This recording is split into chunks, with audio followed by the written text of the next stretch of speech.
Hey guys, Jeff from Wagon here. Want to do a quick little tutorial on installing the V2 vertical wall racer kit for the 170 specifically.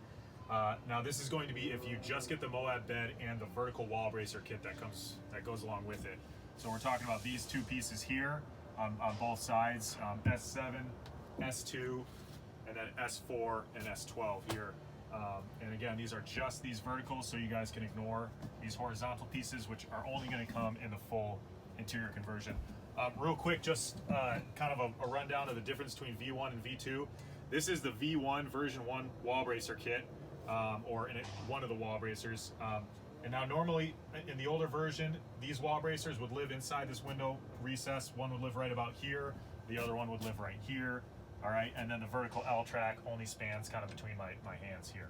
So version 2, which you guys are looking at, goes all the way from the floor to the ceiling. All right, and then this aft vertical bracer is moved all the way back to the back of this window bay. You can open up this window bay for things like flare space and aftermarket window placement.